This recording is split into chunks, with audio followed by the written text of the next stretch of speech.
학부모님 간담회를 시작하도록 하겠습니다. 네, 지금 2015 교육개정안 많이 들어보셨죠? 그래서 뭐 여러 가지 얘기들을 하는데요. 일단 2015 개정교육안의 가장 핵심적인 내용은 두 가지인데, 창의형 융합 인재를 양성하겠다. 뭐 되게 멋있는 얘기 같고요. 두 번째는 그로 인해 문이과 통합이다. 이 두 가지가 핵심 키워드라고 좀 보시면 될 것 같습니다.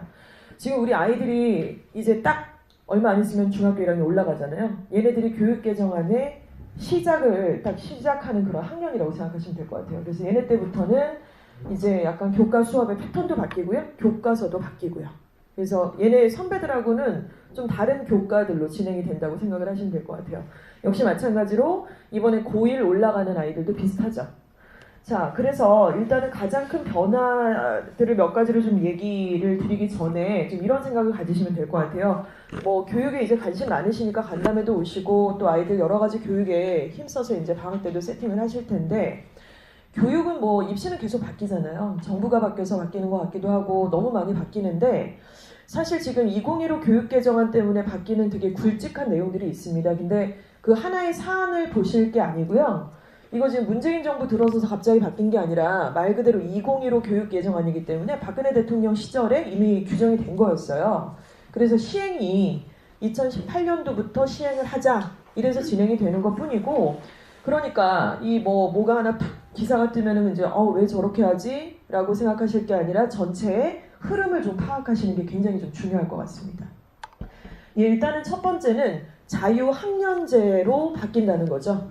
그래서 이거는 뭐 대부분이 다 그렇다 라고 얘기를 하시기 전에요. 일단은 경기랑 또 강원도 그리고 뭐 그 일부 지역들 경기, 광주, 강원도는 전면 실시를 하고, 서울 시내에서는 이제 일부 학교들이 이제 신청을 해서 자유학년제로 진행을 합니다. 전국적으로는 지금 보시는 것처럼 1470개 학교가 자유학년제로 진행을 하죠. 그러니까 중1 때 원래 이제 자유학기제가 진행이 돼서 시험을 안 보는 학기가 있었어요.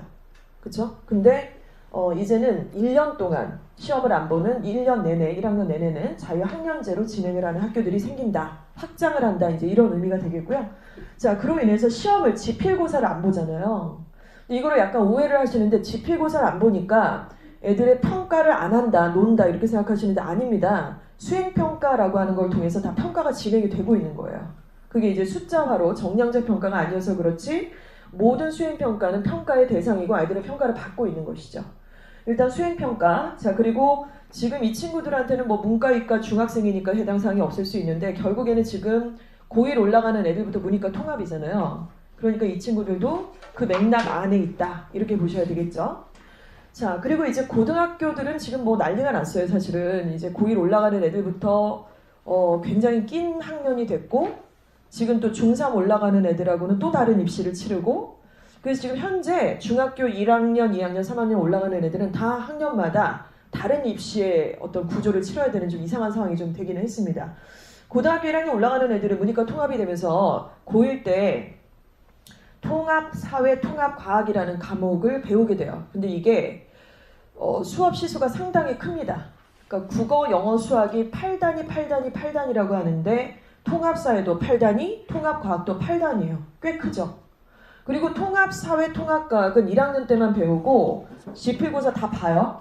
그리고 2학년 때는 안 배워요. 그리고 2학년 때는 어떻게 되냐면, 이제 1학년 때 저런 통합적인 과목들을 배우면서 호기심, 탐구를 익혀서 2학년 때 엄청나게 많은 과목들을 선택을 해야 돼요. 그래서 일반 선택 과목, 진로 선택 과목으로 나누어져서 마치 대학생들이 수강 신청하듯이 본인의 진로적성과 적합성을 좀 표현하기 위해서 이제 2학년 때는 선택을 해야 되는 그런 입시가 되는 것입니다.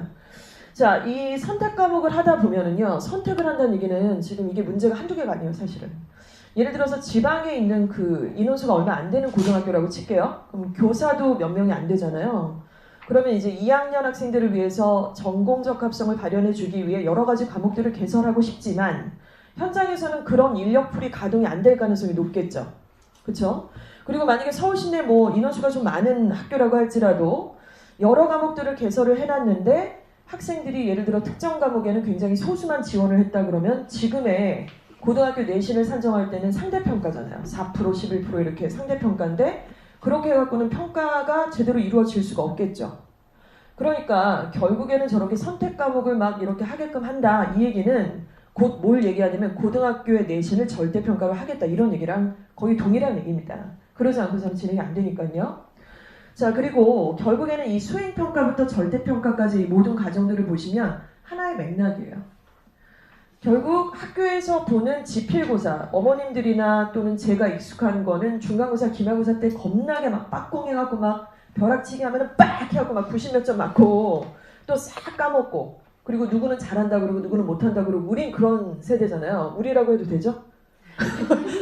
잠깐 우리라고 했더니 아까 저기 선생님께서 어머님들이 나이가 많으셔서 무슨 나이가 많으지 나보다 어리실 판이야 지금 다 막 이런 얘기했는데 일단은 그때는 그랬었죠. 그리고 수행평가가 별로 그렇게 비중도 없었던 시절에 학창 시절을 이제 보내신 학부모들이 많으신데 지금은 이제 지필고사보다 수행이 점점 퍼센테이지가 늘어나고 있고 심지어 자유학년제가 되고 문이과는 통합이 되고 선택 과목들이 늘어난다라고 하는 것은요. 결국 이런 일련의 과정을 통해서 너만의 스토리를 좀 만들어야 된다 이런 얘기예요.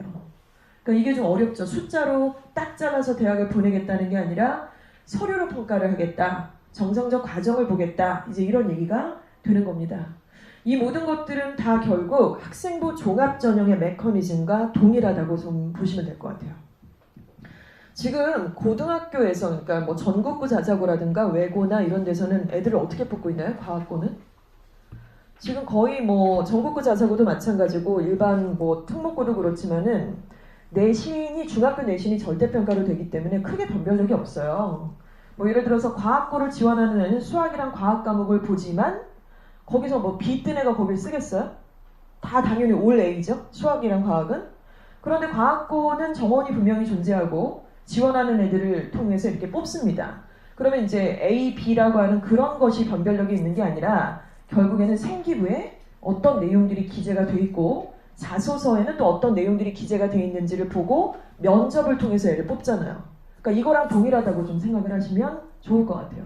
그런 식으로 대학도 지금은 학생부 종합전형이라고 하는 것은 이런 식으로 서류를 통해서 또 확인작업으로 면접을 통해서 또 증빙자료는 생기부를 가져와라 이러면서 이제 아이들을 뽑겠다. 그리고 실제로 많은 대학들은 그렇게 뽑아놓으니까 내신만 좋은 애들을 뽑은 애들보다 훨배 좋더라 이거예요. 학교 로열티도 딱 애들이 이제 소속감도 있고 전공에 있어서도 굉장히 관심을 많이 갖고 탐구도 잘하고 이렇더라는 것이죠. 결국 이제 대학은 우리나라 대학은 또 고등학교는 또 입시는 또 공교육은 아이들한테 바로 이런 힘이죠. 생각의 힘을 가진 아이로 키워야 된다고 얘기를 하고 있습니다. 그러기 위해서 지필고사를 좀 깊이 하고 다른 어떤 형태의 평가가 이루어진다는 얘기가 되겠죠. 생각을 하는 힘 이게 좀 애매할 수 있는데요. 일단은 뭐 여러 가지 예시를 통해서 조금 말씀을 드릴 겁니다. 그리고 생각을 정리하고 확장해 가는 그런 활동을 함께 해야 된다. 생각만 하면 뭐예요? 생각한 거를 논리적으로 정리를 해서 표현하고 발표하고 얘기하고 나눠보고 이런 평가들을 한다. 뭐 이런 말씀을 좀 드릴 수 있겠죠? 예. 그렇다면 이제 구체적으로 자유학기제를 아마 이제 첫째 자녀 학부모님들이 있으시면 이제 경험을 해보셨을 수 있는데요. 자유학기제하고 학년제가 뭐가 그렇게 다른가를 한번 말씀을 드려볼게요. 일단은 물리적으로 다른 건 시간이 늘어났죠. 한 학기만 하던 거를 한 학년을 한다 그러니까 일단은 그 국영수나 기본적인 그 과목들이 깔고 있는 시수가 줄어든 상태에서 지금 뭐 여기는 지금 구체적으로 명시가 되어 있지 않았지만 진로라든가 아니면 체육활동이라든가 뭐 자유주제 활동이라든가 이런 시수가 늘어났어요. 그래서 자유학기제 같은 경우는 뒤에도 나오겠지만은 171시간 뭐 이렇게 됐었습니다. 근데 그것이 자유학년제가 되면서는 조금 더 추가가 돼서 221시간으로 늘어나게 된 거죠. 그런 활동을 하는 것들이. 지금 서울시만 봤을 때는요. 자유학기제를 운영하고 있는 중학교는 383개입니다. 그리고 자유학년제를 올해부터 운영하겠다 신청을 한 학교들은 61개의 학교고요. 연계학기를 운영하겠다 이거는 그러니까 자유학기제와 학년제의 약간 중간이라고 좀 보시면 될 것 같아요. 그래서 자유학기제를 운영을 했고 그거와 연계해서 다른 학기에도 연계 활동들을 하겠다. 그 말은 뭐냐면 매주 예를 들어 목요일 6, 7교시는 주제 관련한 어떤 그 과목을 꽂는 거예요. 예를 들어서 영어나 과학을 이렇게 꽂아요. 그리고 동아리 활동을 한 시간을 뭐 더하겠다. 이렇게 매주 어떤 특정 요일날 그런 어떤 활동들을 더한다는 거죠. 그게 합치니까 학기당 51시간이 이제 나온다. 이렇게 보시면 되겠죠. 자, 결국 근데 이제 물리적으로 그게 달라졌구나라고 생각을 하실 텐데요. 자유학년제라고 하는 것은 결국 2015 개정교육관의 일환으로 같이 진행이 되는 것이기 때문에 사실은 이 자유학년제가 뭘 의미하는지 우리가 좀 알 필요가 있어요. 물리적으로는 시간이 좀 늘어난다는 말씀을 드렸었고요. 자유학기제 같은 경우는 이제 좀 애매했었습니다. 자기주도 학습, 참여나 활동 중심, 핵심 성취 기준, 교과별 참여활동 좀 애매한 부분이 있었는데 자유학년제는 되게 명시가 아주 그냥 클리어하게 딱 이렇게 나왔어요. 일단 첫 번째, 토론학습, 진짜로 토론. 그리고 실습 중심의 참여형 수업. 자, 그리고 지필고사 시험은 뭐 폐지한다는 거 동일한 것 같고요. 세 번째는 과정 중심의 수행평가를 실시하겠다. 자, 그리고 학생부의 성장 발달 정도가 기입이 된다. 서술식으로. 이렇게 문장 형식으로 기입을 한다. 이런 말씀을 드리겠고요. 이게 이제 얘네들이 지금 중1을 이제 올라가니까 여러 가지 이제 뭐 청사진을 그리실 수 있잖아요. 특목고를 보낸다, 자사고를 보낸다, 전국고를 보낸다, 영재고를 보낸다 이렇게 생각하실 수 있잖아요. 그래서 이제 매체에서는 지금 중1 때 자유학기제 내지는 자유학년제를 실시를 하다 보니까 성적이 없잖아요. 성적이 없으니까 중1 때의 성적은 고입에 반영을 하지 않겠다. 이게 거의 확실시 됐죠. 여기서 오해가 있는 게 성적이 반영되지 않는다고 했지 그 세특이라든가 아니면 담임 종합위원회라든가 이런 내용들이 반영이 안 되냐면 됩니다. 그건 되고 있어요. 그래서 평가를 안 한다라고 자꾸 오해를 하시는데 그건 전혀 아니에요. 평가는 오히려 그러니까 자유학년제, 자유학기제 있으면 두 갈래예요. 시험 안 본대 놀자 뭐 이런 애들이 있겠죠. 두 번째는 매 시간이 평가인 거예요.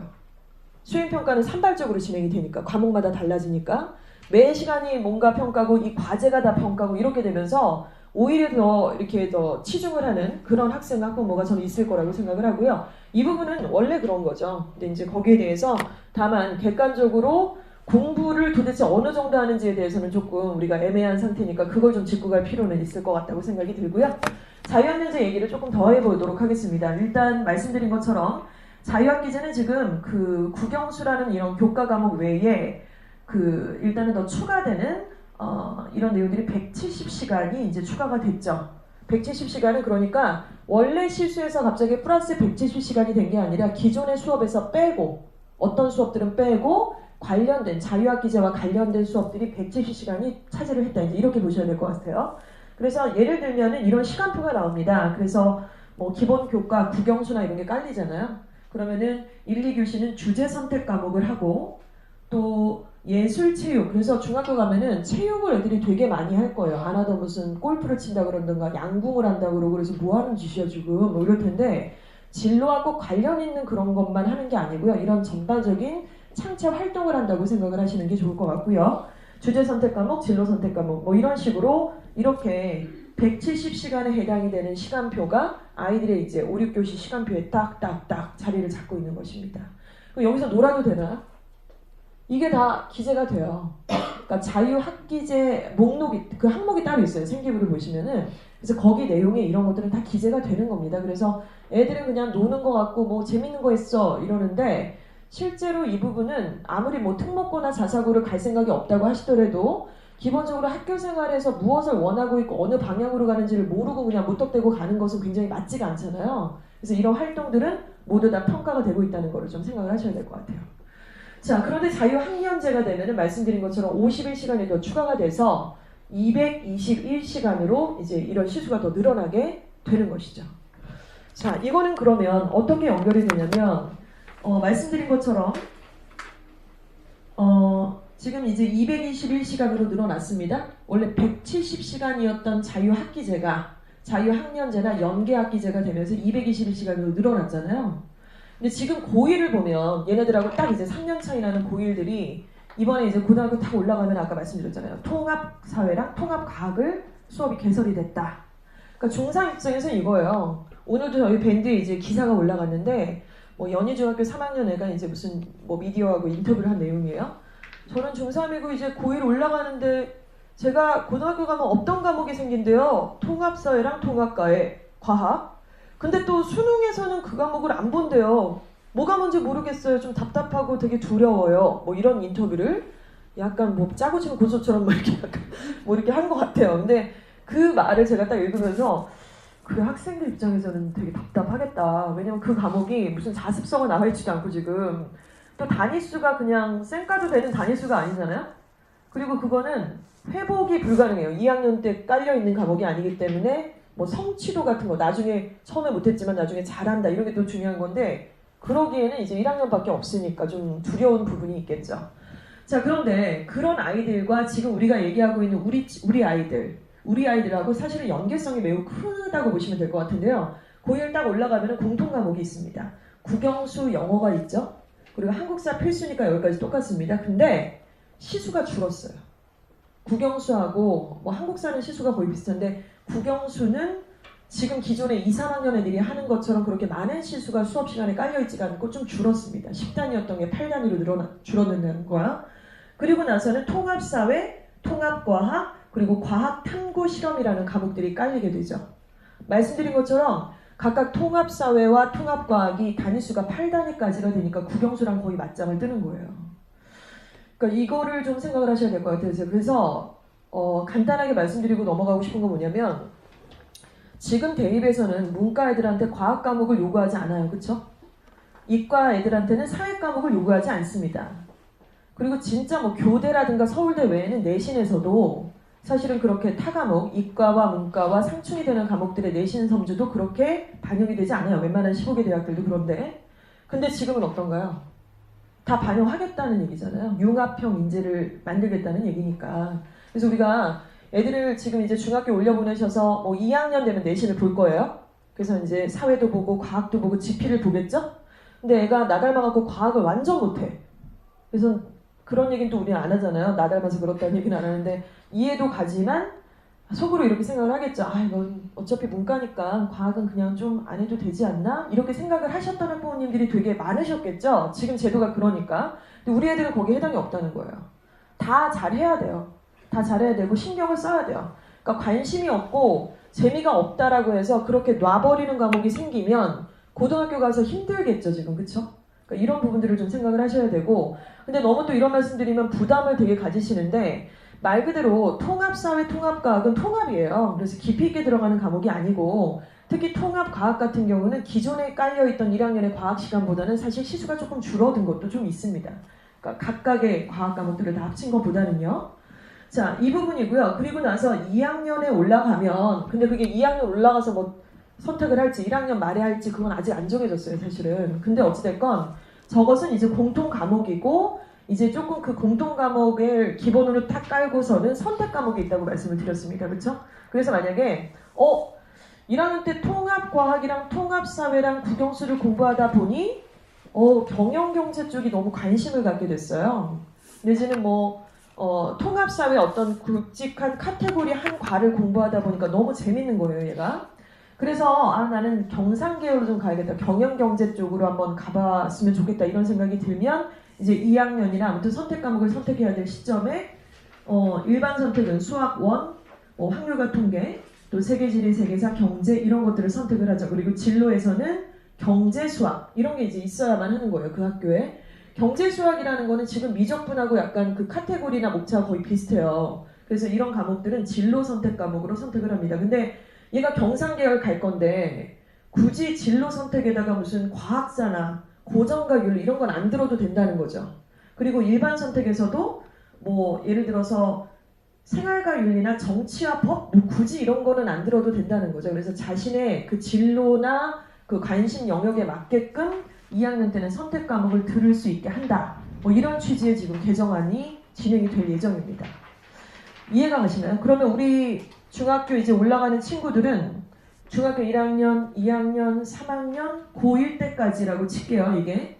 요 기간 동안에는 이제 진로를 탐색하고 내가 어떤 전공을 선택해야 될지를 부단히 노력하고 알아가야 되는 과정이지 중간에 난 문과야, 이과야 뭐 이렇게 규정 지을 수는 없다라고 표면적으로 나오고 있습니다. 근데 솔직히 말씀드리면 저는 이런 생각을 했어요. 이 표를 많이 공부를 하고 이렇게 계속 들여다보면서 저건 오히려 문이과를 선택을 빨리 하라는 얘기네?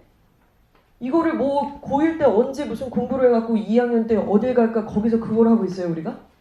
그렇게는 좀 앞뒤가 안 맞는 것 같아요. 그래서 그런 부분이 오히려 중3 때나 뭐 이럴 때 문이과나 자기의 전공에 관련된 것들을 좀 많이 찾아야 된다. 이제 이런 결론이 좀 나오게 되는 것 같습니다. 네. 그렇다면 중학교 과정의 평가 기준, 그러니까 중학교 지금 처음 보내신 학부모님들도 계실 거고 또 첫해 때랑 또 입시가 많이 바뀌어가지고 좀 복잡하실 것도 같은데요. 첫째 자녀이신 분 잠깐만 손 좀 들어주시겠어요? 예, 어쩐지 어려워 보이시더라고요. 네, 일단은 그 평가를 한다고 말씀을 드렸고요. 주로 학업에 대한 평가는 당연히 이제 국영수를 좀 보시면 될 것 같습니다. 국영수를 학업 평가를 하죠. 그리고 아까 말씀드린 것처럼 이제 고등학교에서는 사회탐구나 과학탐구를 통해서 진로 탐색을 하게끔 만드는 과정이잖아요. 그래서 일단 진로 탐구도 이제 중학교에서는 자유학년제, 그리고 사회나 과학 과목, 그리고 주제 선정, 또 관련된 독서하고의 연결성 이런 것들을 만들고요. 그거를 그냥 탐구만 하고 끝이 아니라 반드시 평가를 받아야 되니까 표현을 합니다. 그 표현의 툴이 수행평가나 쓰기나 말하기 내용이고요. 그리고 중학교 때는 정말 이 말씀을 많이 듣게 되실 거예요. 진로와의 연결, 진로와의 연결, 진로. 그래서 저희가 그 학년마다 저희는 이제 영어과니까 영어를 공부를 빡세게 시키고 단어도 암기를 하고 독해도 잘하게 하고 시험을 잘 보게 하는 게 저희의 목적이에요. 그런데 또 하나는 영어라고 하는 이 컨텐츠, 특히나 이제 학교에서 평가를 하고 있는 많은 수행평가라든가 경시대회라든가 비교과를 빵빵하게 만들어줄 수 있는 컨텐츠에서 학년마다 그 비교과 영어에 대한 이름이 좀 있다고 생각하시면 되는데 중3은 진로 영어입니다. 진로 영어. 그래서 좀 이따 이제 좀 보여드릴 건데 진로 영어에 관련된 컨텐츠를 아이들이 꼭 발표를 해야 돼요. 자기가 뭔가를 가지고 있어야만 해요. 중3 정도가 되면. 그래서 이 말씀들을 이런 것들이 다 이제 종합적으로 돼서 결국에는 생활기록부에 그대로 이제 게시가 되겠죠. 이제 선생님들께서 각 과목 선생님들 또 담임 선생님들께서 이제 써주시게 되겠죠. 예를 들어 이렇게 생각하시면 될 것 같아요. 뭐 사회 과목에서 정치와 사회 불평등이라는 주제로 공부를 했어요. 수업 시간에. 근데 관심을 갖게 돼서 예를 들어 플라톤의 뭐 국가라는 책이라든가 마이클 샌델의 정의란 무엇인가라는 책과 연루를 시킬 수가 있죠.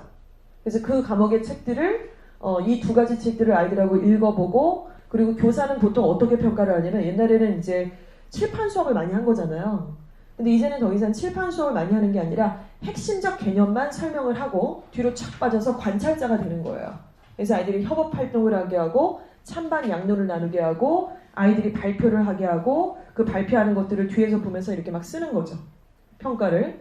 실제로 고등학교 지금 굉장히 많이 그렇게 하고 있어요. 그래서 세특 같은 것도 야 지난번에 사회는 어떻게 했냐 그랬더니 사회 선생님은요 뒤에 앉으셔서 계속 뭘 쓰세요.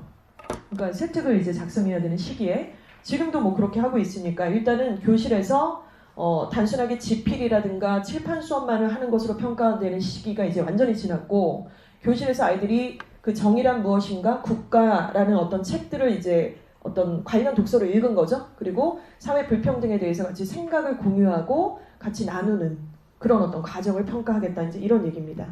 그래서 이게 좀 어렵잖아요. 사실은 우리가 안 접해봤기 때문에 딱 삘이 안 오고 현장에 우리가 있는 게 아니기 때문에 좀 그래? 그걸 어떻게 하지? 이러실 수 있는데 나중에 사실 생기부를 그래서 좀 많이 보셔야 될 것 같아요. 아이들 생기부가 나오게 되면은 중학교 1학년의 학습 방법은 그래서 아까 첫 페이지에도 말씀을 드렸지만은 생각을 할 줄 아는 아이로 만들어야 된다고 말씀을 드렸습니다.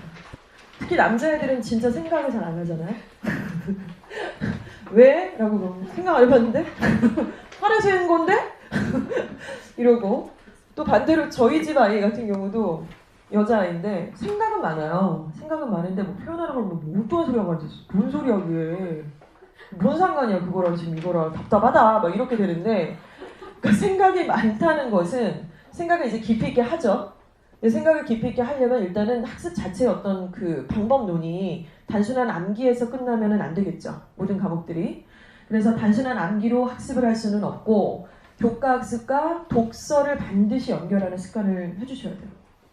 그래서 진짜 중요한 학원이 뭘까요? 논술학원입니다. 진짜. 논술학원 하고 싶어요. 진짜. 논술학원 전에 했었잖아요, 저희가.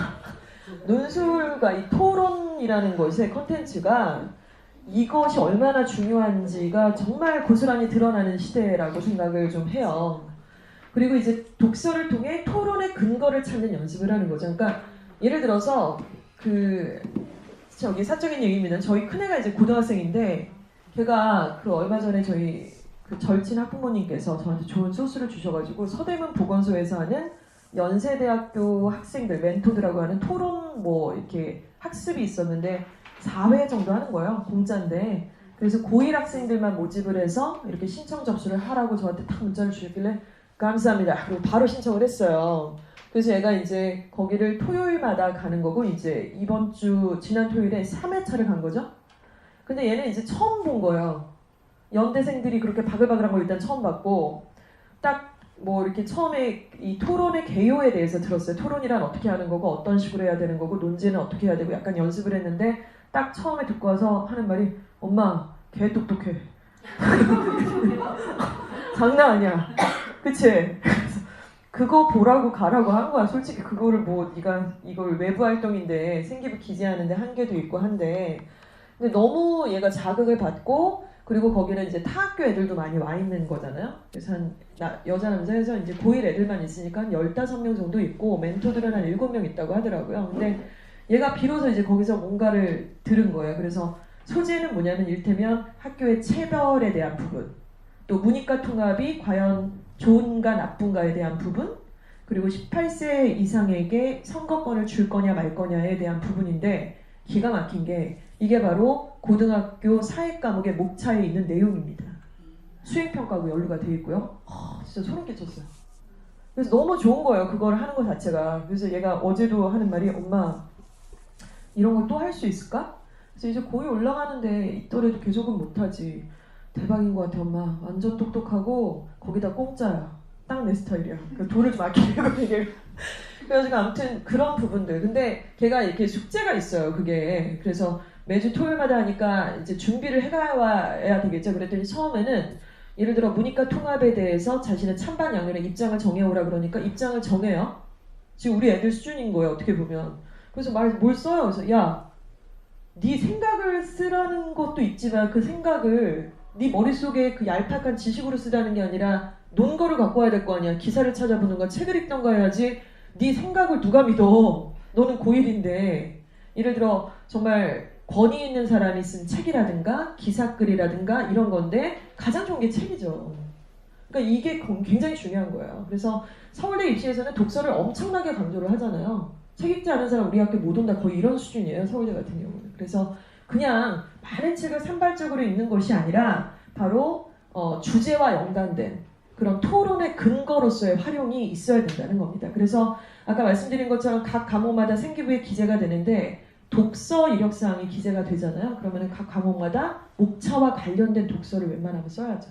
그리고 실제로 읽어야만 하고요. 자, 그리고 협동학습, 토론 토의, 실험 표현과 발표 이런 이제 발표를 통해서 하겠다는 거고요. 그래서 우리가 2015 교육 개정안 전에는 그냥 혼자 하는 수행평가도 꽤 많았어요. 그런데 이렇게 되면 이제 같이 하는 수행평가가 굉장히 많아야 되는 거고 이거는 갑자기 바뀐 것도 아니에요. 솔직히. 하나고나 특목 외고나 자사고는 다 이렇게 해왔어요. 몇 년 전부터. 그러니까 걔네가 대학에서 지금 학생부 종합에서 잘 뽑는 거 아니겠어요? 근데 일반고는 아직도 혼자 하는 것들이 좀 많죠.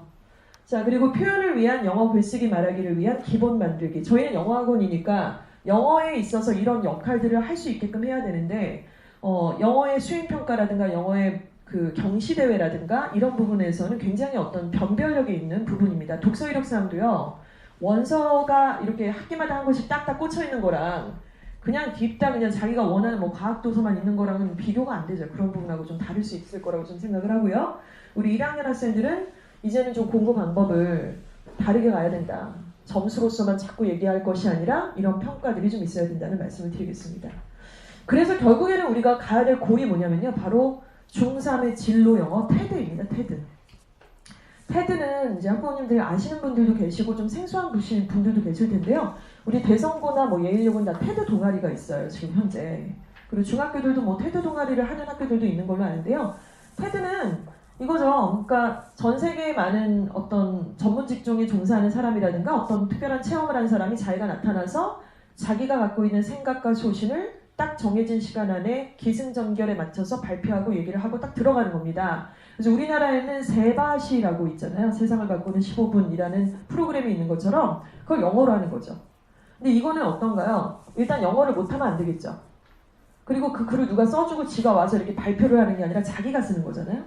그러니까 일단은 기본적으로 단어, 간단한 문장을 한 줄 쓰는 거, 그걸 더 넘어서서 기승전결에 맞춰서 논리적인 글을 패러그래프를 하나 쓰는 거, 그리고 중요한 건 남들 앞에 나와서 이렇게 마이크를 잡고 발표하는 거, 그리고 그것을 설득시키기 위해서 증빙 자료로 책을 읽거나 해서 발표 자료로 삼아주는 것, 통합적인 모든 것들이 들어있는 게 바로 테드 영어라고 생각을 하시면 될 것 같아요. 지금 우리 중1 올라가는 애들은 이거 하는 건 좀 오바고요. 중1, 중2 과정에서는 이런 마지막 고를 가고자 하는 중간 과정이 있다고 생각하시면 되고, 중3에는 다 이런 테드가 나름대로 한두 개씩은 가지고 있어야 된다는 걸 목표로 삼으셔야 될 것 같습니다. 지금 말씀드린 것처럼요, 자신의 관심 분야에 대한 이야기, 진로 방향성, 또 문법에 맞는 영작, 서론곤론, 예시, 결론 등의 논리적인 글쓰기, 정확한 표현, 발음, 뭐 이런 모든 것들이 다 되고요. 고등학교 1학년의 진로 발표, 수행평가, 교내 경시대회에서 거의 대부분 이런 패턴으로 진행이 된다는 거죠. 그래서 지금 이제 애들은 많고 그 평가하는 것들은 좀 어려우니까 어떻게들 하시냐면 이렇게 막 멋있게 애한테 막 20분씩 줄 수는 없잖아요. 그러니까 다 이제 쓰라 그래요. 어떤 주제를 줘요. 뭐 두세 가지 정도의 주제를 줍니다. 아까 제가 언급해드린 뭐 그런 거일 수 있죠. 문과 통합은 어떻다고 생각하느냐. 뭐 예를 들어서 인격을 우리가 IT의 어떤 만들어놓은 사이보그에다가 뭐 인격을 부여하는 것은 어떻다고 생각하느냐 뭐 이런 것들이라면 그걸 애가 씁니다. 쓰는데 집에서 써오면은 이제 안 되고 혹은 어느 시간을 줘서 써오라고 얘기도 하고요. 써서 그거를 달달달달 암기를 해서 5분 안에 발표를 해. 이게 수행평가예요. 고등학교 과정은. 그래서 거의 관련된 부분인데요. 중학교 때 안 해본 새끼는 이걸 못해요. 어떻게 해요 이거를. 철 들면 하겠지만 근데 철 들면 이미 시동은 진작 걸었어요. 버스는 벌써 한 몇 정거장 지나갔는데 그때는 생각을 해보세요. 고등학교는 지금 내신이 너무 일단 중요하고요. 현재로는. 그리고 할 게 너무 많잖아요. 그리고 막 대학도 뭐 이것저것 뭐 봉사도 해야 되고 동아리도 해야 되고 뭐 이것저것 다 해야 되는데 언제 영어 실력을 그때 익혀갖고 안 해보던 수행평가를 하고 안 해보던 경시를 언제 나가요. 그래서 이거는 중학교 과정에서 좀 마무리가 돼야만 하는 것이죠. 그렇지 않은 학생과 그런 학생은 굉장히 좀 차이가 날 거라고 생각하시면 됩니다. 중학교 1학년 학부모님들이 좀 도와주셔야 되는데요. 이제 학부모님들 성향도 여러 분들이 계시죠. 저야 뭐 이제 이것이 저희 직업이니까 늘 하는 사람인데 제 주변의 지인들은 이제 제가 학원을 하고 입시도 얘기를 하니까 특히 급할 때 저한테 많이 연락을 하는 것 같아요. 최근에는 이제 고등학교 선택해야 되니까 그 또래 이제 학부모님들 옛날부터 친했던 동생들, 뭐 친구들 이렇게 하는데 이거는 좀 편집할 수도 있을 것 같다. 너무 답답한 경우가 좀 많아요, 사실은. 그래서 제가 그 친구한테 얘기했어요. 너는 똑똑한데 왜 네 자식 교육에 있어서는 그렇게 어느 순간 갑자기 쌩까버리냐? 좀 공부를 하고 입시랑 이런 거를 관심을 가지면 얼마든지 네가 잘할 것 같은데 그거를 다 몰라라 하고 그런데 관심이 없냐면 왜 관심이 없는데 무슨 학원을 왜 보내? 몇십만 원짜리. 안 그래요? 그리고 초등학교도 사립을 보냈어. 그리고 고등학교도 대성을 보낼까 말까 이거는 관심이 엄청 많다는 거 아닌가요? 근데 관심은 그 시기엔 되게 많은데 정작 엄마랑 얘랑 딱 둘이 있을 때 엄마가 해줘야 될 말들이 있거든요. 아빠가 해줘야 될 말들이 있어요. 점수가 이러니까 요 등급까지 올려. 그리고 이거는 지금 목차가 이러니까 이거를 하면 좋을 것 같아. 내지는 학생부 교과 전형에서는 최저가 이 부분이니까 너가 이 두 과목만 선택해도 나쁘진 않아. 약간 이런 얘기를 해주셔야 되는데 사실 학교에서 그렇게까지 디테일하게 상담 안 해요. 그리고 학원에서도 누가 그렇게 남의 집 새끼를 다 데려다가 너가 지금 이 시점에 어떻고 이런 얘기를 어떻게 해요. 근데 그런 얘기를 이렇게 너무 어려우니까 너무 어렵고 복잡하고 답답하고 자신이 없으니까 이렇게 약간 두 발자국 뒤로 물러선달까? 그러니까 이해는 우리가 다 하죠. 솔직히 말씀드려서 너무 고개를 격하게 끄덕고 저도 이해는 다 하죠. 이해도 하고 두렵고 사실은 그리고 약간 도망가고 싶은 마음이 들죠. 내가 막 드러나야 되는 그런 부분들이 있으니까. 근데 자식 문제에 있어서 사실 이게 그렇게 막 엄청난 난제는 아니기 때문에 별거 없어요. 저희 이주아학원 밴드에 다 가입돼 있으시죠. 그러니까 중등부 밴드 이런 것들을 보시고 아침마다 5분, 10분만 정독을 하시는 게 엄청나게 차이점이 좀 있습니다. 그리고 간담회 오시는 것도 매우 중요한 부분 중에 하나고요. 그러니까 이런 것들을 통해서 질문이 안 생기실 수가 없거든요. 그러면 개별적으로 질문을 하시고 만드시는 건데 저희가 그 은평구에서 지금 학원을 하고 있는데 서부학군에서 정말 특히 일반고에서 애들을 괜찮은 대학에 보내셨다라는 학부모 치고 관심이 없으셨고 애혼자 한 경우는 전혀 없어요. 이제 없어요. 옛날에는 있었어요. 옛날에는 애가 하면 됐고 애가 알아서 학원 등록하고 애가 알아서 공부하고 했지만 이제는 그런 메커니즘이 아니기 때문에 반드시 도와주셔야 되는 부분이 있습니다. 아까 말씀드렸던 뭐 여러 가지 그 진로를 선택해야 되고요. 그리고 뭐 발표를 해야 된다 그러고 테드를 해야 된다는데 애들이 어떻게 알아요? 진짜 그걸 알고 지가 하는 애들은 좀 이상한 애인 거지. 어렸을 때 막 뭔가 한이 있었고 애가 한다든가 뭐 이런 거 아니고서는 요즘 애들이 한이 어디 있어요. 그리고 우리가 다 너무 편하게 살고 있어서 사실은 애들이 옛날 같지는 않죠. 그래서 어떤 걸 도와주셔야 되는지 구체적으로 좀 말씀을 드리면 성적을 일단 분석을 하셔야 되고요. 또 원인을 파악하고 목표를 설정을 해야만 합니다. 그러니까 중간고사, 기말고사도 마찬가지지만 저희가 이제 토셀도 시험을 볼 거고 그리고 또 이제 학년이 올라가면 올수록 중2 때부터 저희가 수능을 볼 거예요. 고1 모평 수능을 볼 건데 그런 성적들 또 이제 여러 가지 평가에 대해서 원인을 분석하는 작업들은 각 과목 선생님들 또 학원 선생님들하고 부단히 좀 같이 노력을 하셔야 되는 부분이고요. 자, 그리고 과목별 수행평가 반드시 학부모님들 파악을 하셔야 돼요. 지금 중학교 배정은 2월에 나오잖아요. 그런데 뭐 한 3-4가지 학교 중에 하나가 되는 게 아니라 한 2개 정도 생각을 하시잖아요. 여기 아니면 여기가 될 것 같아. 이런 학교 있으시죠? 그 학교의 수행평가가 어떻게 이루어지고 있는지 학교 알림이라는 사이트에 들어가시면 거의 대부분 파악이 가능하세요. 학교 알림이라는 사이트에 들어가시면 그리고 그 학교 알림이 사이트를 제대로 활용하시면 굉장히 쓸모있는 정보들이 매우 많은데 이를테면 그 학교의 면학 분위기도 충분히 파악을 하실 수 있어요. 왜냐면은 성적 분포도가 있거든요. 성적 분포도가 있는데 여기는 저희가 중1 간담회라서 그 자료를 실지는 않았는데 예를 들어서 굉장히 좋은 중학교는 뭐 평균 점수가 일단 높습니다. 근데 간단하게 평균 점수가 높으면은 시험이 쉬웠나 보다 라고 생각하실 수도 있죠. 그럴 수도 있죠. 그런데 표준 편차를 보니까 표준 편차가 꽤 적다는 거예요. 그 말은 뭐냐면 평균이 이렇게 있는데 잘하는 놈하고 못하는 놈 사이를 우리가 표준 편차라고 하는데 그 표준 편차가 좁아요. 그 얘기는 엄청 경쟁을 하는 학교구나. 그래서 예를 들어 대원 외고 같은 데를 우리가 그 분포도를 보면 평균이 대박 다 90점 이상이에요. 평균이. 그 학교가 뭐 내신이 쉬워가지고 평균이 90점이 아니잖아요. 그런데 표준 편차는 한 자리예요. 뭐 4.5, 3.5 그러니까 90점에 바글바글바글 다 붙어있다는 얘기죠. 그리고 A, B, C, D로 절대평가로 나눴을 때 학생의 분포도를 보면 A, B에 겁나 많아요. 한 50%, 60% 이상의 A, B에 있고 놀라운 거는 D나 E에는 애들이 없어요. 0%. 이게 이제 대원외고의 극단적 경우라면 이제 인근에 2개, 3개 중학교 한번 들어가 보셔서 그런 걸 보시는 거예요. 표준 편차가 너무 높네? 그 얘기는 막 표준 편차가 20 몇이야, 27이고 28이야. 이 얘기는 못하는 새끼들 겁나 많고 잘하는 애들 좀 있고 뭐 이런 거구나. 그리고 A, B, C, D를 봤더니 C와 D에 겁나 많아 보여. 그러면은 이제 학교 분위기가 약간 좀 거시기 하구나. 근데 뭐 B나 C에 많다. 중학교가 그렇게 격차가 크진 않을 거니까 평준화라서 이런 걸 보시는 거예요. 그래서 이제 그런 것들을 활용하실 수 있는 꿀팁이 거기 되게 많고요. 저희가 이제 위화감 때문에 중2 간담회 때는 사실 그런 거를 좀 했지만 중1 간담회는 그걸 조사 비교한 걸 안 보여드렸어요. 근데 2학년 간담회 때는 좀 있다는 거고요. 교내 경시대의 내용을 반드시 파악을 하셔야 돼요. 이것도 거기 다 학사 일정이 다 들어있어요. 그러니까 홈페이지에도 올려져 있는 경우가 있지만 대체로 모두가 다 올려있지 않기 때문에 기준을 좀 삼으실 것은 그 해에 학교 알림이 사이트는 4월하고 9월에 게시가 올라갑니다. 1, 2학기에 각각. 그래서 이 부분을 조금 파악을 하셔야 되겠죠?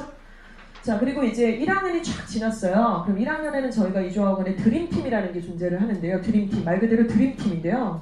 좀 이렇게 키우고 싶다 이거예요. 쉽게 말씀드리면. 근데 1학년들은 지금 그런 거는 없고 일단 전반적으로 다 관리를 할 거고 1학년 말에 저희가 2학년에 올라가는 그 시점에 드림팀을 좀 선발을 할 겁니다. 그거는 공부만 잘한다고 들어가는 건 아니고요. 아이가 적극적으로 이런 활동들을 좀 하고자 원할 때 저희가 선발 기준을 좀 말씀을 드릴 거고 그리고 반드시 이제 배정 발표 나서 3월에 이제 입학시키고 나면은 총회가 있고 초등학교 때랑 똑같이 학교 선생님 상담 기간이 있으시잖아요. 그때 꼭 가셔야 돼요. 근데 한 번 가시는 게 아니라 2학기가 더 중요해요. 2학기에 꼭 가셔야 돼요. 꼭 가셔서 어떤 말씀을 나누셔야 되는지에 대해서도 딱 정리하고 가야죠. 그냥 가면은 아무 의미도 없어요. 뭐하러 가요? 그거 그냥. 그러니까 1학기 때 가는 걸 제가 보기엔 그렇습니다. 학교 선생님하고 얼굴을 익혀야죠. 아, 내가 누구 엄마고 우리 애가 어떤 걸 좋아하고 진로 적성에 약간 이런 관심이 있고 특이성이 이거고 이런 얘기를 한다 그러면, 그리고 또 하나는 이제 자율활동이나 이런 것 때문에 회장, 부회장 이런 것들, 만약에 회장, 부회장이 아니라면 뭐 매 시간마다 지우개 터는 거라도 좀 시켜달라. 그런 것들이 다 생기부에 기재가 되거든요. 뭐 청소를 했다, 청소한 관리를 했다 이런 것들. 그래서 생기부에 관련된 내용을 인지를 하신 상태에서 1년에 2번 정도는 반드시 학교 선생님 상담하셔야 됩니다. 이거 안 하시면서 애를 좋은 데 보낸다는 건 말이 안 돼요, 제가 보기엔. 왜냐면 모든 키를 지금 학교가 쥐고 있잖아요. 근데 이제 안 가면 우리가 필이 안 와요. 이렇게 약간 간접적으로만 보기 때문에 생활기록부, 그리고 지금은 이제 1학년 지나고 나서 내년 2월에, 그러니까 내후년 2월이네요. 내후년 2월.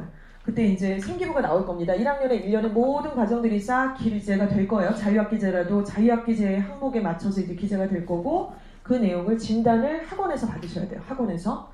그리고 방향성을 2학년에 어떻게 할 건지를 만드는 거죠. 근데 제가 드리는 말씀 되게 어렵잖아요. 이거 아무나 하는 건 아닌 것 같아요, 사실. 그리고 솔직히 말씀드리면 몇백 명의 학부모님들이 계시는데 저거를 제대로 하는 학부모님들은 한 20명? 이 정도밖에 없어요. 일단 생기부를 안 내요. 생기부를 안 내고 내서 진단표를 했을 때 질문이 그 다음에 없더라고요. 별로 많지 않으세요. 질문하시는 학부모님들은 한 2분? 3분? 뭐 이 정도밖에 없으신데 이게 너무너무 중요합니다. 그래서 이 실체를 조금 보여드릴게요. 좀 이따가. 중학교 1학년의 수업 진행은요. 일단 영어 수업은 저희 이제 학원에 대한 말씀입니다. 영역별 수업, 문법, 듣기, 독해가 영역별로 수업이 진행이 되죠. 그리고 이제 유형학습, 주제별 100개 어휘 단어, 암기, 그리고 과목별로 문법, 독해, 듣기 다 이제 리뷰 테스트가 진행이 된다고 보시면 되고요. 자, 내신 때는 사실은 이제 자유학기제면은 한 번에 내신을 보잖아요. 자유학년제면은 내신을 전혀 보진 않겠지만은 내신 때는 학교별 지필을 대필을 합니다. 2, 3학년은 너무나 활발하게 진행을 하고 있기 때문에. 그리고 더 중요한 거는 이제 학교별 수행평가를 준비를 하죠. 근데 이 학교별 수행평가는 좀 산발적이고 학교마다 일정이 다 다르고 내용이 다 달라요. 그래서 저희는 이미 이제 2, 3학년 애들이 워낙에 오래 다녔던 애들이 있잖아요. 그러니까 2, 3학년 애들도 있고 졸업한 애들도 있고 그 학교의 그 수행평가나 이런 내용들은 저희가 유감없이 다 확인하고 있어요. 지금 다 파악을 하고 있고 뒤에 다 보여드릴 거예요. 그래서 거기에 맞게끔 미리 대비를 좀 들어가는 거고요.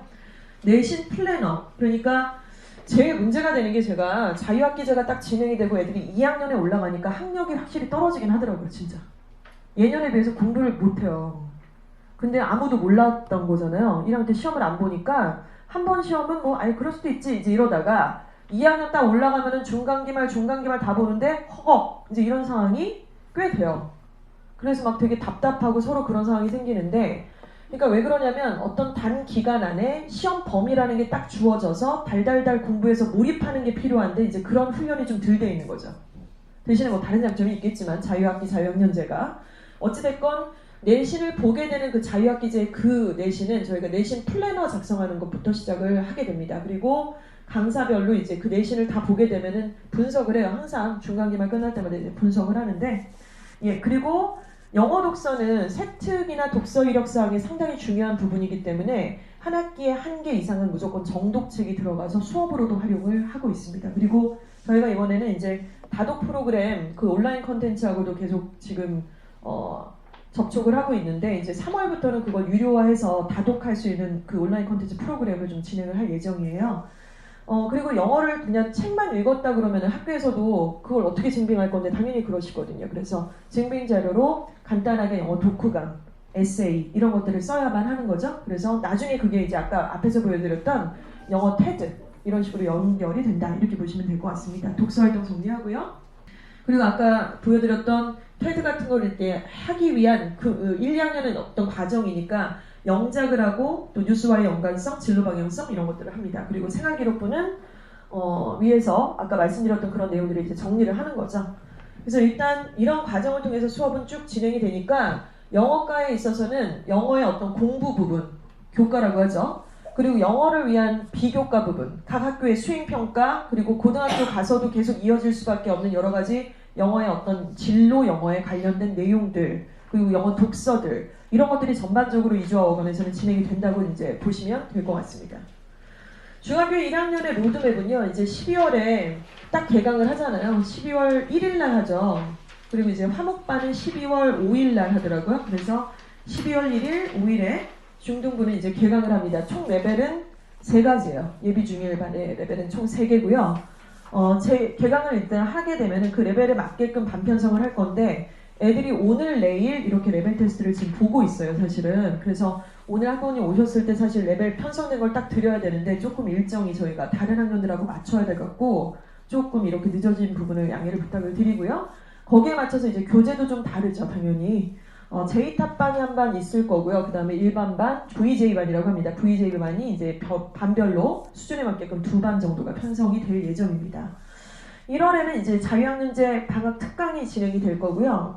그러니까 이거는 간단하게 그 컨텐츠 자체가 그냥 옛날처럼 막 무조건 막 문법을 하고 드립다 독해를 하고 이런 게 아니라 제대로 된 글을 쓰기 위한 구문 그리고 간단한 문장을 쓸 수 있는 그런 어떤 기본기 이런 게 좀 필요하다고 생각하시면 될 것 같아요. 그래서 그 외국에서 살다 왔다고 해서 글을 다 잘 쓰는 게 아니거든요.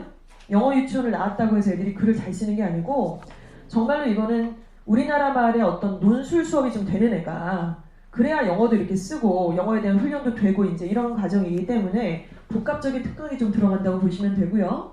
자, 그리고 2월 달에 이제 이거는 2월로 가야지 배정중학교의 학사 일정을 평가를 합니다. 좀 중요한 게 월말 평가를 좀 말씀을 드렸는데요.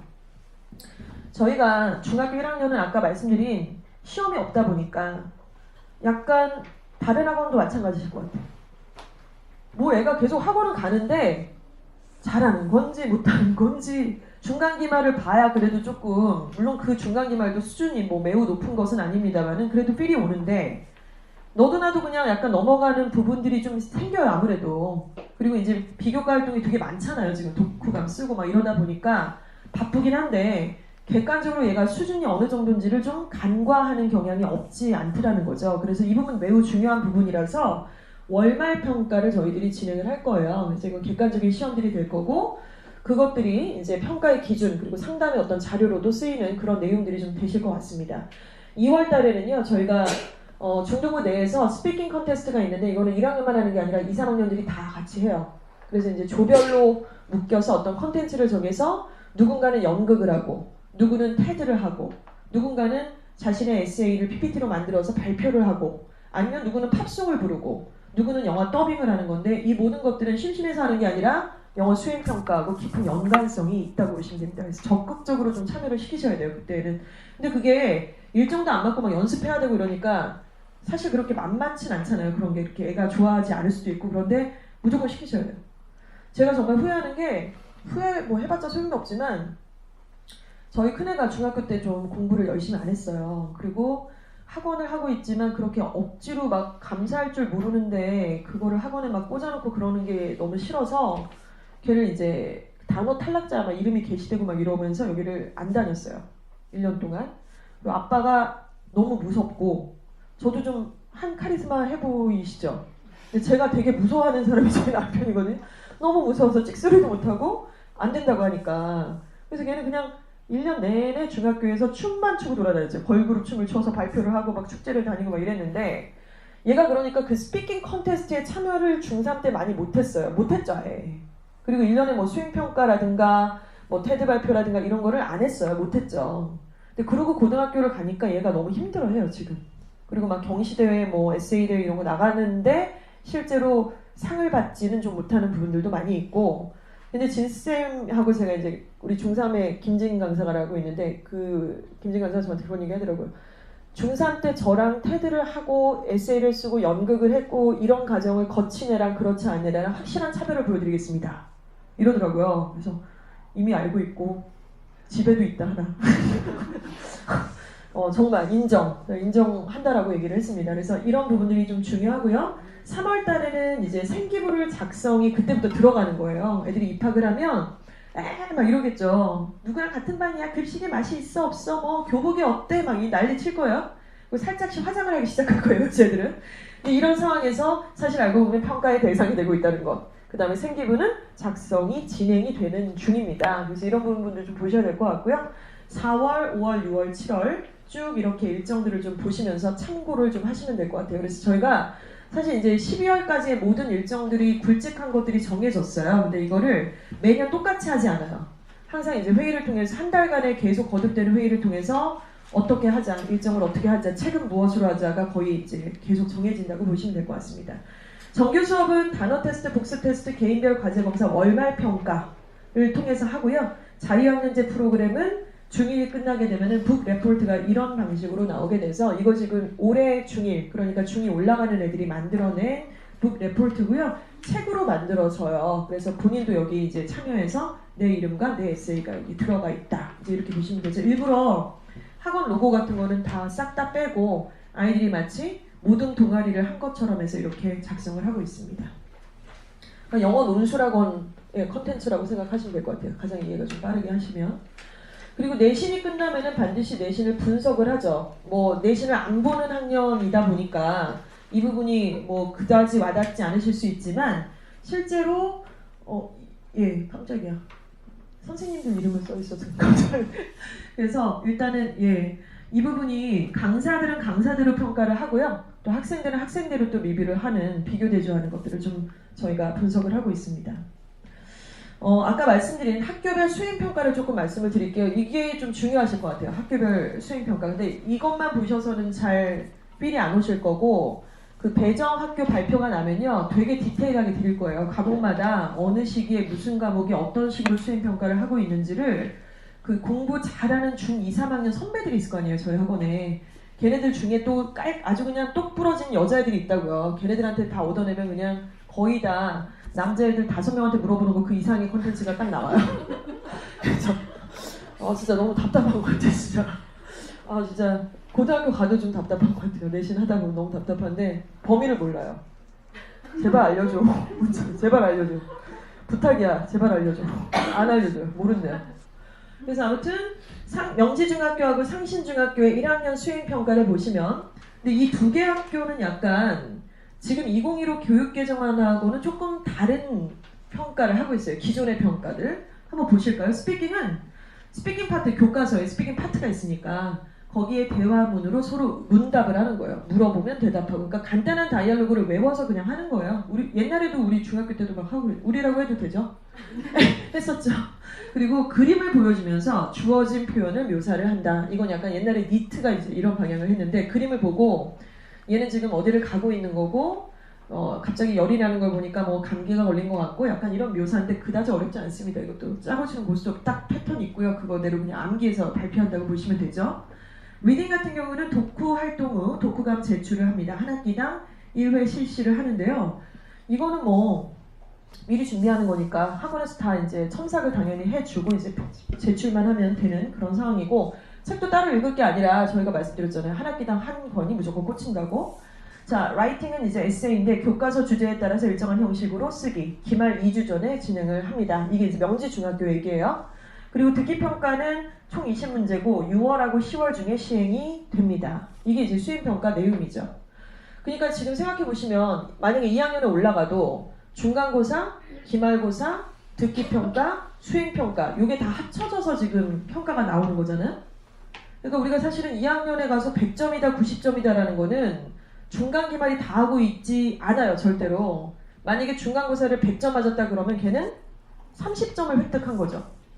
기말고사를 100점 맞았다 그래도 30점을 획득한 거죠. 두 개 다 100점 맞았는데 60점을 획득한 것 뿐이에요. 거기서 듣기가 들어가고 수행이 들어가니까 옛날하고 너무 다르다는 거예요. 근데 이제 우리가 수행을 모른다는 게 함정. 수행이 뭔지를 내 새끼가 수행을 뭘 보는지를 잘 모른다는 게 좀 함정일 것 같아요. 이게 되게 중요하겠죠? 자, 이렇고 그 다음에 상신중학교는 스피킹이 자기 및 학교 생활을 소개하니까 자기 소개하기, 학교 생활 소개하기, 또 세계의 음식을 소개하는 겁니다. 그리고 라이팅은 주변의 실물이나 그림, 사진을 보고 대상을 묘사하는 글을 쓰는 것. 듣기평가. 지금 이 두 학교의 수행평가 특징은요. 혼자 하는 거예요. 혼자 준비해서 혼자 하는 거죠. 자, 그런데 뒤에 증산중학교의 1학년 2학기 올해의 수행평가를 보니까 스피킹은 전래동화 재구성을 한 역할극이 들어갔습니다. 좀 특이한 애가 아니고요. 2015 교육개정안에는 이 역할극이라는 단어가 굉장히 많이 나와요. 국어 과목에서도 나오고 영어 과목에서도 나오고 평가 방법을 그런 방법을 통해서 하겠다는 거예요. 그래서 재미삼아 하는 게 아니라 역할극을 한번 생각해 보세요. 역할극을 하는 그 아이의 주인공의 입장에서는 내용을 다 꿰야 되죠. 그리고 당연히 호흡도 맞춰야 되고요. 연습도 해야 되고요. 굉장히 여러 가지가 녹아들어 있다고 생각을 하시면 될 것 같아요. 그리고 봉사활동의 경험을 발표하기. 또 라이팅 같은 경우는 일상생활이나 친숙한 일반적인 주제에 관해서 글쓰기, 그리고 이제 듣기평가가 있는데, 다른 학교랑 무슨 별 차이가 있는가라고 하시겠지만, 지금 이 학교는 듣고 읽고 쓰기 말하기 라고 하는 것의 평가를 영작이나 주제토론이나 역할극을 통해서 하고 있다는 겁니다. 이게 2015 교육개정안이에요. 국어도 그렇고 영어도 그렇고 이렇게 평가를 하겠다는 것이죠. 근데 저는 이제 이거 보면서, 왜 애가 둘이면은 둘 다 성향이 좀 다르잖아요. 첫째는 아빠 닮아서 좀 답답하고 둘째는 귀엽죠. 저만 그래요? 근데 저희 집 둘째는 말하는 걸 되게 좋아하고 발표하고 이런 걸 좋아하는데, 아까 말씀드린 것처럼 깊이가 없어요. 그러니까 논리가 비논리고 약간 그런 게 있어서, 제가 이제 그 아이한테 얘기하는 건 너한테 너무 좋을 것 같아. 이게 너무나 너한테 굉장히 네 시대 같아. 하지만 너는 그거를 증빙할 만한 책을 읽는다거나 논리적으로 딱 이렇게 증빙할 수 있을 만한 논리적인 말하기, 이런 게 중요한 거지, 나와서 뭐 부끄러 많다고 이제 이런 얘기를 하자는 게 아니라는 거죠. 그래서 그 부분이 좀 중요할 것 같고요. 자, 이거는 지금 저희가 1학년, 2학년 아이들이 지금 현재 수행평가에서 어떤 내용을 하고, 또 3학년 아이들은 어떤 내용들을 하고 있는지, 이런 훈련들이 뭔지를 좀 보여드리도록 하겠습니다. Hello, my name is Santino. Today I will talk about my favorite movie. My favorite movie is Zootopia. The beginning of the movie is that Judy becomes a police officer and comes to Zootopia. The plot is that Judy, who is ignored by police officers, serves the accident with Nick. The reason why this movie is my favorite one is that this movie has its hidden meaning. Zootopia shows people's prejudice against discrimination towards animals. For example, a rabbit can be a police officer or the predator like a bear and a tiger more punished than other animals will see. My favorite thing is that the predator like a tiger can communicate to serious crimes. I feel 네, people's prejudice. 뭐라고 막 혼자서 이렇게 하는데, 이거는 본인이 한 10개 이상의 문장을 영작을 해서 암기를 해서 발표를 하는 거죠. 그러니까 보시는 분들은 뭐야 저게? 라고 생각할 수 있겠지만, 애가 외웠잖아요 지금 저거를. 그리고 본인이 쓴 거고, 문법적이나 표현이나 단어가 좀 어색했던 것들은 저희가 손을 봐준 거고, 그걸 수정한 상태에서 본인이 연습을 해서 발표를 한 겁니다. 이게 1, 2학년 과정에 계속 반복되는 상황이라고 보시면 되고요.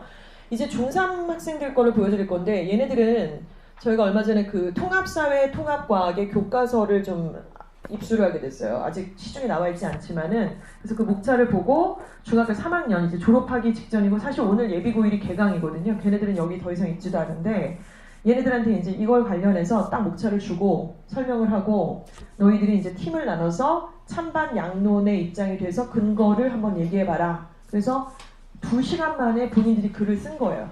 그래서 외우지 못했어요. 2시간 만이니까. 그래서 찬성 쪽 반대 쪽에 입장 정리를 해서 발표를 한 거죠. 그래서 이거를 사실은 저희 공교육에 있는 그 아는 언니한테 보여줬더니, 야, 사교육이 이러고 있는데 게임이 되냐 지금, 이런 식이니까 이제 책이 나오기도 전에 지금 저걸 했다 이거죠. 그래서 일단 같이 보여드리겠습니다. 인권부장과 법을 공부하고 친구들과 이야기하는 중 인권기능의 인권을 보장되어야 하는가라는 요건이며 토론하게 되었습니다. 창공팀 의견으로는 인공지능도 사람처럼 사고할 수 있다. 강민식 의견으로는 인공지능은 인간이 만든 창조물이므로 인권은 상관없다라는 의견이 있었습니다. 인공지능은 인간의 지능이 가지는 학습, 추리, 적응 등의 기능을 갖춘 컴퓨터 시스템입니다. 인공지능은 우리 생활과 산업 등에서 활용도가 높아지고 있습니다. 인간이 하기 어려운 위험한 일이나 단순한 일을 하는 산업용 로봇뿐만 아니라 전차용, 가정용, 농업용, 의료용 로봇 글쓰기 늘 다양할 수 있습니다. 그러나 인공지능으로 인하여 인간 일자리가 줄어들거나 없어질 것이라는 우려도 있습니다. 그럼 이제 토론을 시작하겠습니다. 안녕하세요. 저는 중상탑반 박주혜입니다. Today I am going to talk about the human rights of artificial intelligence. With the recent fourth industrial revolution, artificial intelligence is developing. and there's a lot of opinion about giving human rights to this artificial intelligence.